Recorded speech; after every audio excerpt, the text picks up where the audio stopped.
But the wars are the ones that's where I have to draw a line. You know. Well, okay, let's go back into the wars, but before we do that, I want to make a case for AOC. Yeah. And only the only reason I'm doing that now is simply because we brought up Barack Mm-hmm. Obama, and I knew this about his history because I lived in Indonesia. Oh yeah, yeah. That's a good one. I I lived didn't in think it. about that. Yeah, I lived in Indonesia, and there was this fucking fairy tale that Barack was the his mother was this white woman who became a part of the Ford Foundation Mm. in Indonesia, and I was there when it happened. I was there when they built the statue. Oh really? Yeah, yeah, oh yeah, A statue of her or him or? of him as a child Oh. in a school they said he belonged to. Mm. I was part of that fucking hurricane wave of Obama bullshit. But I was in Indonesia when it happened. Mm-hmm. All right, so I was on the ground floor, and what happened was is they sold this narrative about 2 or 3 years before they went into Yogyakarta, and they did the whole what was it called at the time? The Yogyakarta. I don't know that one. You don't know that? You don't know Mm-mm. that? See, again, being over here in the United States, we're in a bubble, and they make it that way where we really don't get to know what's going on in the rest of the world. Like, Wow, yeah, you didn't know it's. that? Mm-mm. It was huge, man. He came over and he spent time in Yogyakarta. I wasn't in the city. I was in Jakarta at the time, but he came over Yeah, and I remember seeing things about that, but I didn't know the connection between the mother and the Ford Foundation and all that. well, That's new to me. oh god, man, it was incredible. So Hmm. basically, his mother was apparently, according to what the popular media said, was a part of the Ford Foundation. Which, okay, I understand that because when I first came to Indonesia, I was dating a woman who was a part of the Ford Foundation, Mm. and I went to their parties. I mean, I saw how these people lived, Hmm. and this was right before Obama, and then he came over to Indonesia, and he went to Yogyakarta, and they had the big, huge. It was a forum for. It was a big feminist forum. It wasn't green. It wasn't like change the world. Hmm. God, man, I wish we should have discussed this before he came on. I didn't even think about it. But he came over. It would have been 2000 and I'm gonna guess maybe Hmm. or 4 or 5. He came over and he went to Yogyakarta, and there was a big forum for. It all had to do with feminism, and what they were trying to do was convert the hardcore Muslims in Indonesia to consider abortion Oh, and wow. yes, it was huge, man, absolutely Wow. huge. And he came over for that, and after he came over, there all of a sudden there was this huge propaganda of actually his mother married an Indonesian man. Mm. You never heard about him? Mm-mm. What? Mm-mm. Mm-mm. You didn't hear about that? Mm-mm. Come on, man. No, the mother was always, we saw what they told us about the Hawaiian part of it. That was about it. And I saw some They pictures of didn't tell him you the dressed. Indonesian shit? There was, and again, I can only speak for myself. I haven't read all the things that are out there, but I did go pretty deep into the Obama situation and saw pretty much what I could find out there. I read everything I could, but Holy I do remember they shit. mentioned a little bit about that, and also there was some ties to with the king right over there, the royal families, that there was some Yes! tie. Yeah, that I do remember. He was. But The yeah, story went that his mother was a part of the Ford Foundation. All yeah. right, I got an inside look of that when I was there. Luckily, and his mother was part of the Ford Foundation of Arts. Okay. Now that's key. That's key because the Rockefeller and of course the Momo, the Museum of Modern Arts. Yes. And the Rockefellers own a lot of the museums. They're the ones that control the artifacts. They're the ones that control the actual translation of the Dead Sea Scrolls. That would, So the history that we were told, well, I was in Indonesia, was that he was okay.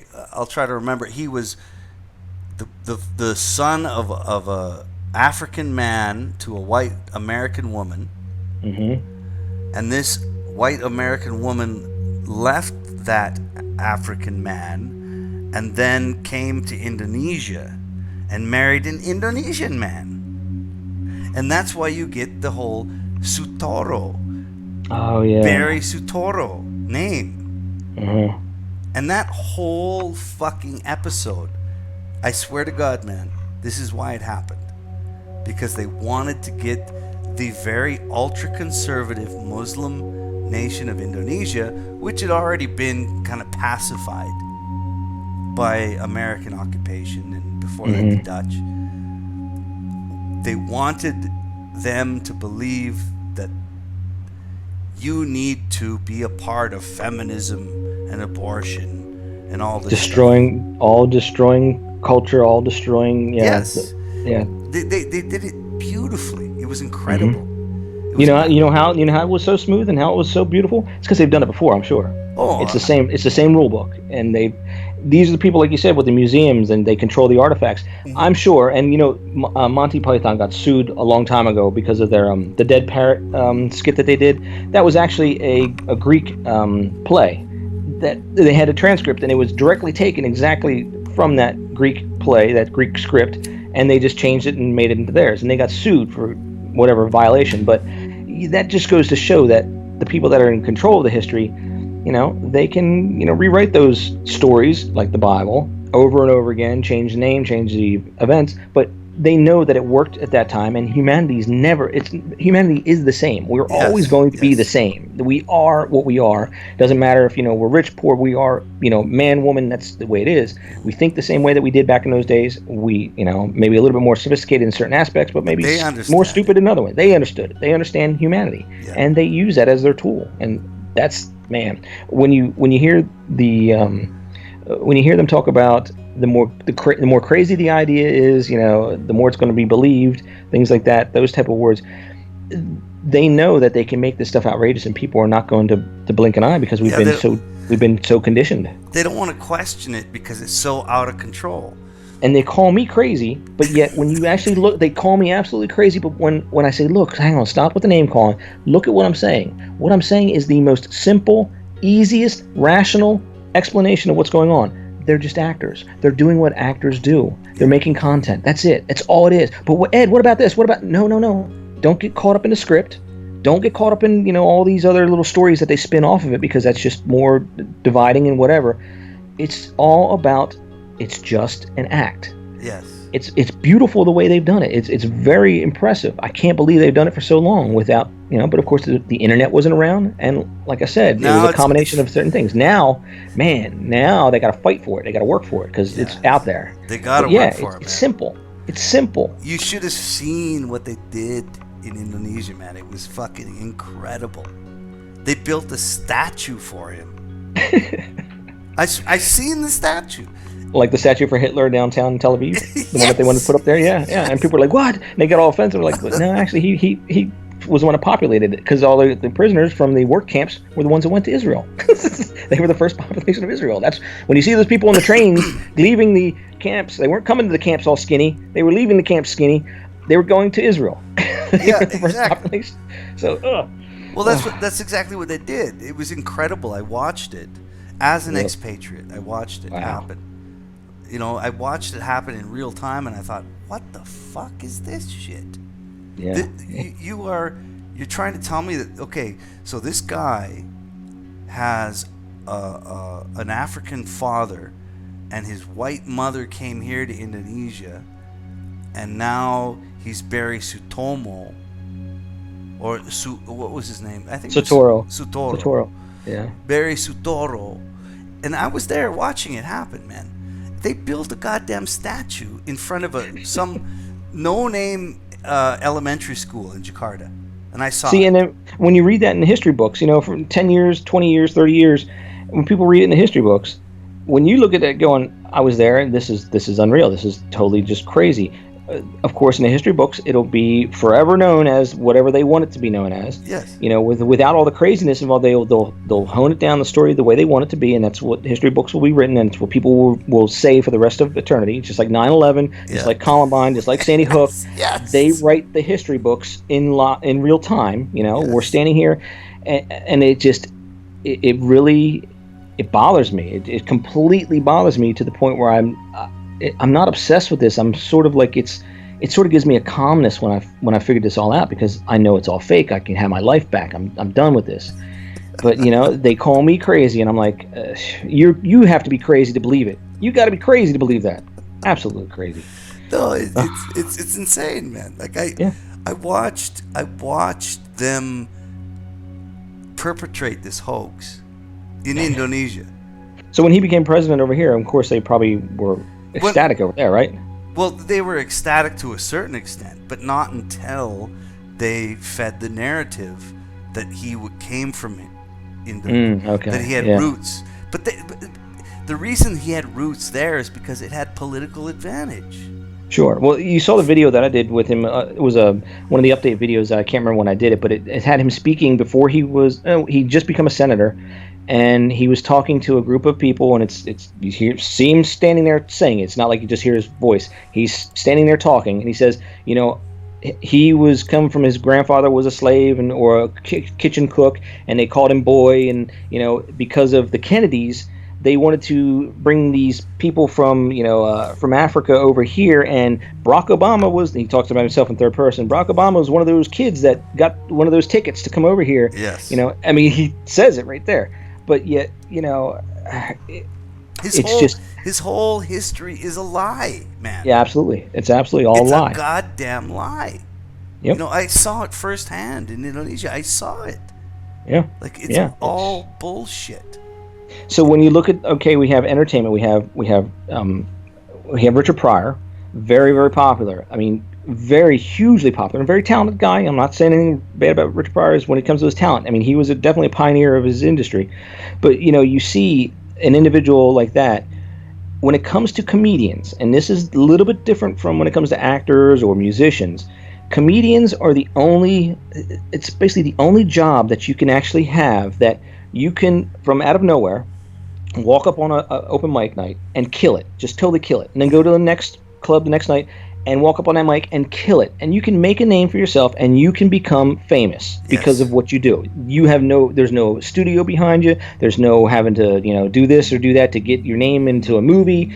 You can just, as a person, go up on stage and build a reputation and build a career. Now, being funny usually, and I'm not saying all the time, but usually stems from a person that had to create that ability to get themselves out of being picked on or get themselves out of being beat up in school, so they had to become funny. So comedians typically, and I'm not saying all of them, a lot of them come from a very, very dark place, and they don't care too much about humanity. They don't care about things. They're just a different.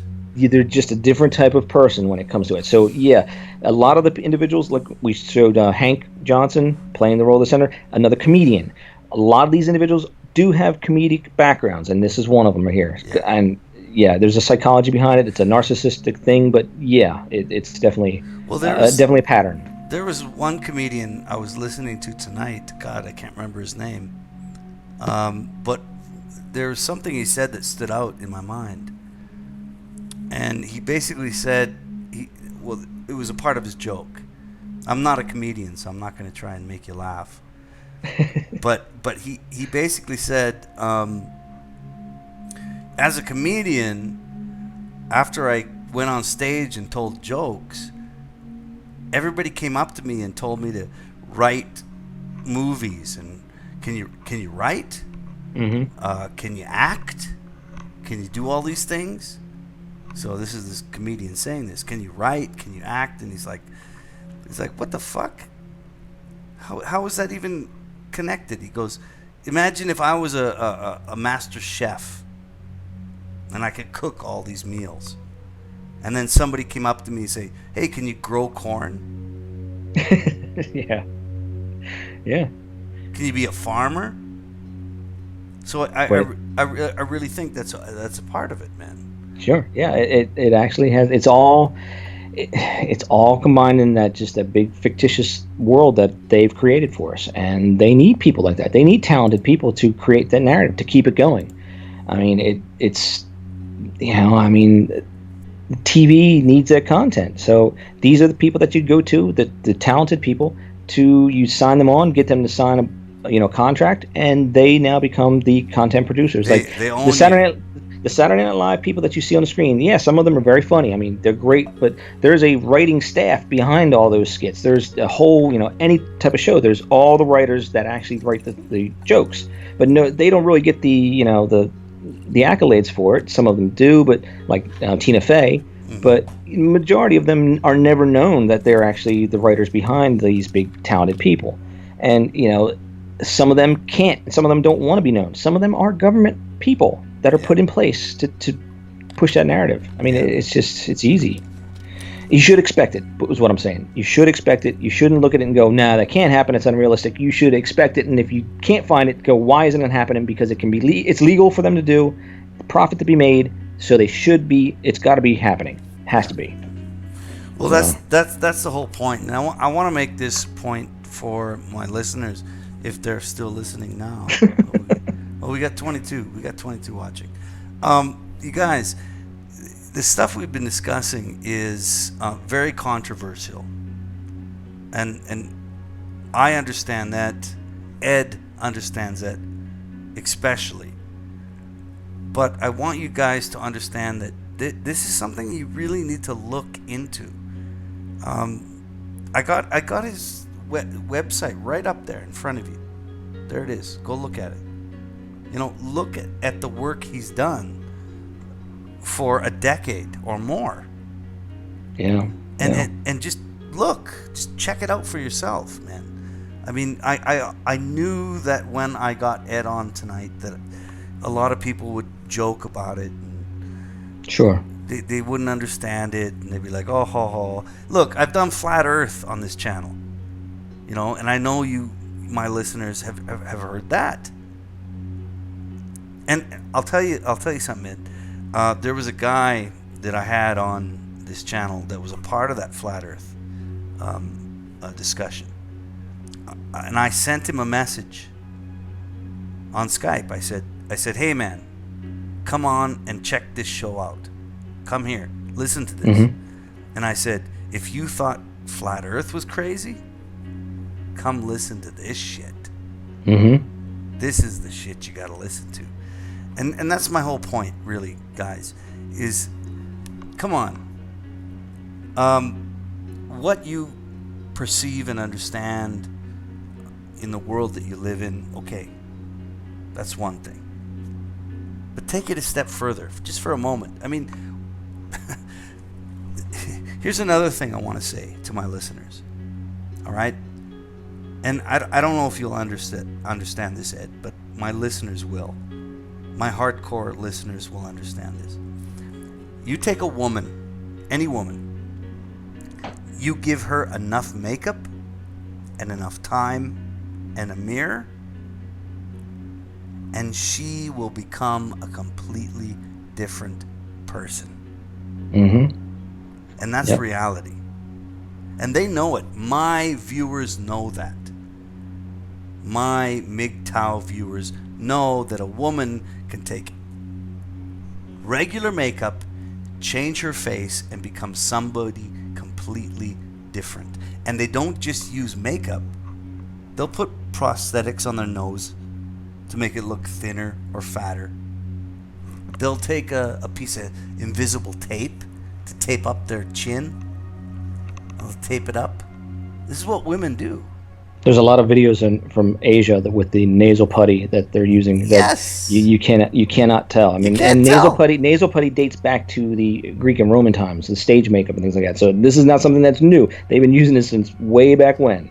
Exactly. Yeah. And the invisible tape they have now, where they tape up their neck and just push it off. You see one woman, and that's what she looks like, and then all of a sudden she pulls a piece of tape off her neck, pulls a piece of putty off her nose, wipes off Yep. her makeup, and she looks like a completely different person.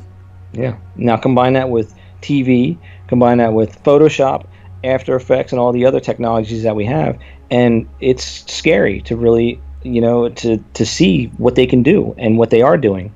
And unless you are aware of this, unless you really keep this close to your heart and are watching for it, it can really cause damage in a person's life. I mean, how many parents believe that the school shooters are going to come in and kill their kids and causes fear? It's irrational, the way of thinking, but it's become normal because of this. Well, and again, I say to my MGTOW brother listeners, how irrational is it to think that the woman that you're looking at right now, that you're falling in love with, that tomorrow when she wipes off all that makeup,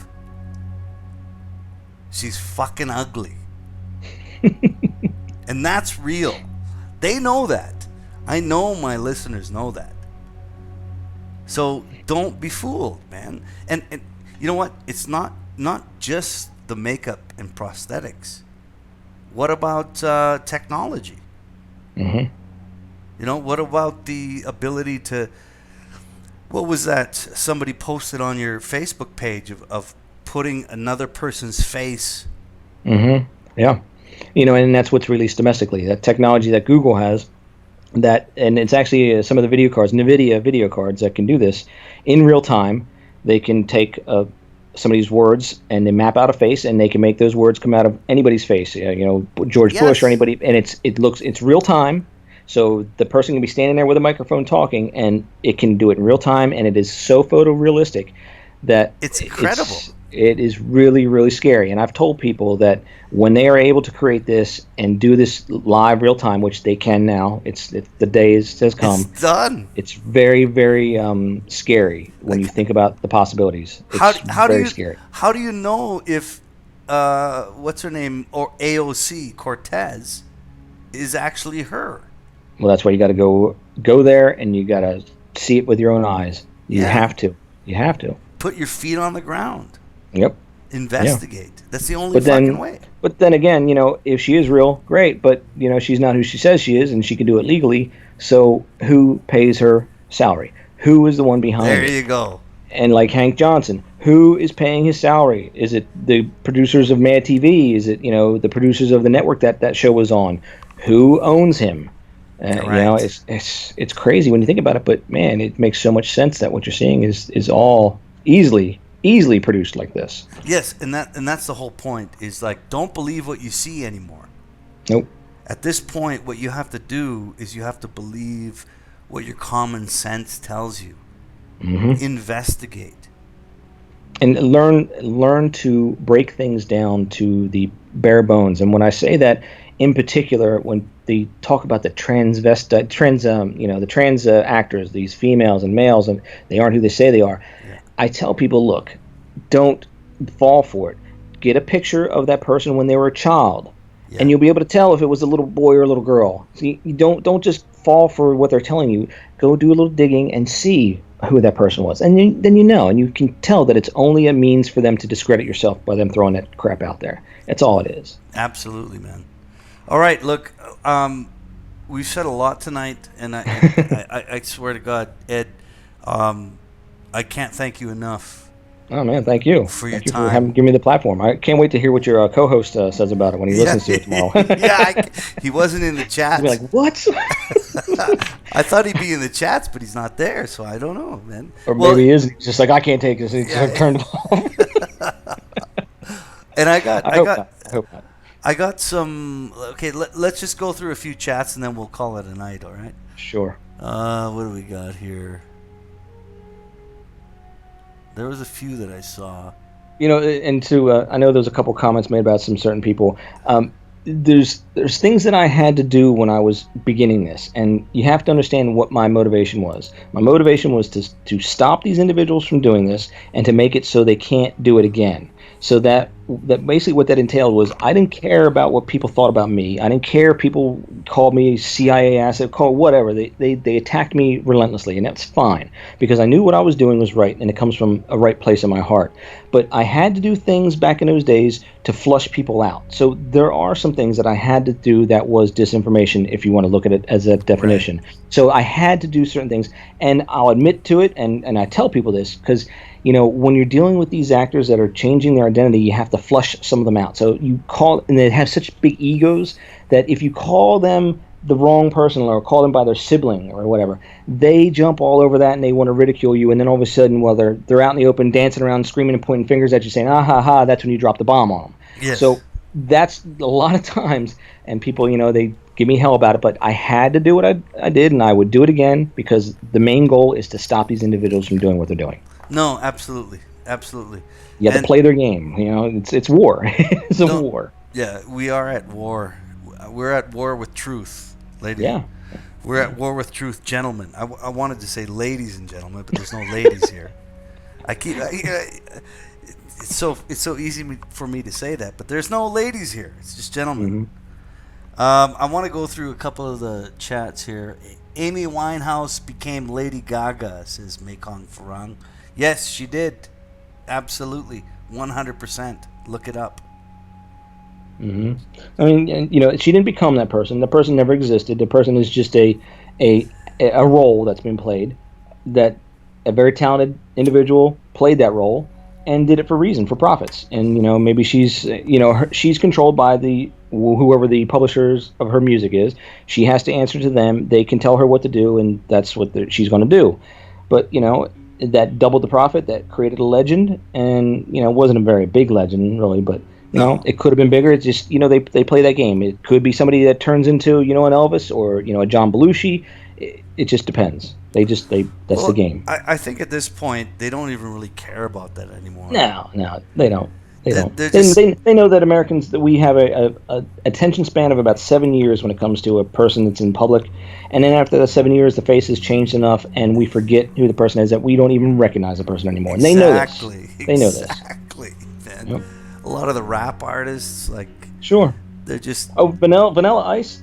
I know he's playing this a rapper in Africa, a white guy in Africa, and he's very thin now. He's lost a lot of weight, but it's the same dude, and he's got the same girlfriend with him. And I'm like, well, why? Because of course over here he has he's Vanilla Ice. What's he gonna do? He's always gonna be Vanilla Ice. He's typecast. He can't do anything. Even if he released an album that was really, really good, he's still Vanilla Ice. So what's he do? Go to another country where they don't know him and do his stuff over there and make a bunch of money there, and maybe not get typecast, whatever, or maybe get typecast again and do it all over again. Same playbook. But yeah, that's what happens, and you should expect that to happen with these guys. Content is, what is it? King. Content is king. But distribution is a near prince. That's what he said. Content is king, but distribution is near prince. That's what it is. When you're watching the news, you're not watching the news. You're watching a network. You're watching a distribution of information. That's what it is. That network will put whatever it thinks that you're going to watch on. It doesn't care what it is. It doesn't care if it says the craziest things in the world. If it gets away with it and makes a profit, that's all it cares about. So it doesn't care about what it's showing you. Don't get caught up in the script, because those scripts are written to make you come back to the screen, to have longevity in the story. They do it on purpose. The names of the people involved, the dick jokes, the same syllables in the first and last name starting it. These are tricks that go off very well. They roll off the tongue and they stick in your head. It's just a manipulation. They're masters of it, man. Yes, yeah. They're masters of manipulating us. Yep. And you, my listeners, they're masters of manipulating us and you. Get used to it and stand up to it. Mm-hmm. Now, we're going to sign off, and before we do, please check the links that I put in the low bar. That's all Ed's work. All right, I've been watching his work for more than half a decade, so I know what I'm talking about. I've done my own research. I don't want you people to think that it's just off the cuff. Mm-hmm. So please do it, and Again, Ed, I thank you so much for coming on tonight. I really appreciate it. Man, I appreciate you giving me the platform to do this. This is what it's all about. I appreciate it. Thank you. Yeah, I appreciate it so much. I hope. Let's do it again when your co-host gets back. Yeah, we will. We will. Absolutely, we will. He'll be back in about a week. We'll do it again. We'll make sure that happens. And have a good night, man. Cool. Thank you, you too. And I hope the Texas nights are sweet and lovely with the stars all bright. Good night. All right, I'm gonna sign off. We can keep talking after I sign off here. Hold on.